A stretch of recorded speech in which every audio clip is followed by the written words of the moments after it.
Jadi totalnya berapa? Ya kurang lebihnya mungkin sekitar 21 Pak. Ya, 21 juta Hongkong itu. Murah. Tapi overcharging terjadi hingga 40 sampai 50 juta. Hingga mengalami potongan sampai 10 bulan. Nah, di sini ada praktek apa? Ada praktek begini, Pak. PMI dipaksa meminjam uang. Ada relasi kuasa antara PMI dengan P3MI. Jadi kalau dia tidak menyetujui peminjaman uang, dia diancam tidak diberangkatkan oleh perusahaan itu. Tapi kalau PMI terdidik, ya, kalau PMI terdidik, dia akan pindah agensi. Tapi kalau dia pindah, dia juga menganggap prosesnya lama lagi gitu. Nah, jadi ada relasi kuasa, sehingga relasi kuasa inilah yang membuat PMI tidak berdaya, dipaksa untuk meminjam uang, karena ini memang bisnis ijon rente yang sudah terjadi bertahun-tahun overcharging ini. Sehingga kenapa KUR misalnya ya sampai hari ini belum berjalan bagus. Ya karena gimana PMI mau minjam ke bank, dia diancam oleh si P3MI-nya untuk meminjam uang kepadanya. Nah, inilah yang saya katakan, ya pengawasan harus lebih penting, menjadi penting, dan juga sanksi punishment kepada perusahaan-perusahaan ini juga menjadi penting atau lebih penting. Karena kalau enggak, overcharging ini dengan kebijakan apapun akan terus berjalan.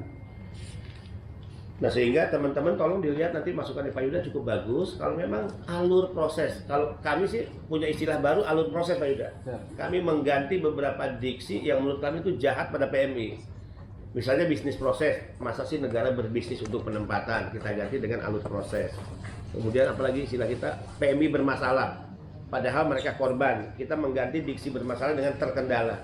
Berarti ada yang menyebabkan dia terkendala, pihak lain, karena PMI apapun korban. Kemudian pasar kerja, kita sudah mengganti di situ dengan peluang kerja, kayak begitu ya. Ibu Yani terkait proses gimana Bu? Di kita. Assalamualaikum warahmatullahi wabarakatuh. Yang kami hormati Bapak Pimpinan, Bapak Ibu tamu undangan, Bapak Ibu semua yang hadir.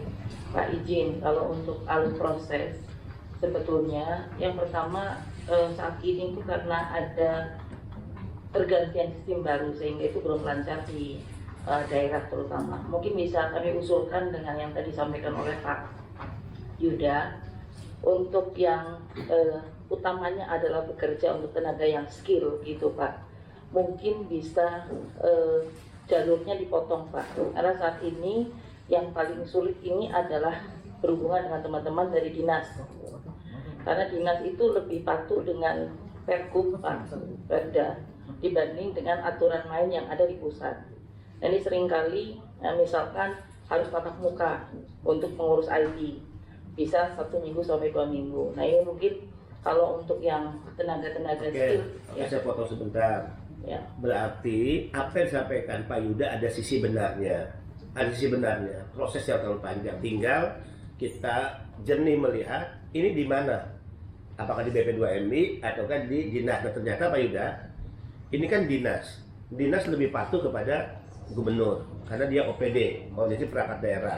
Aturannya Pergub. Nah, seperti dicontohkan oleh Ibu Yani tadi, gimana Bu? Kalau di dinas itu prosesnya harus tatap muka.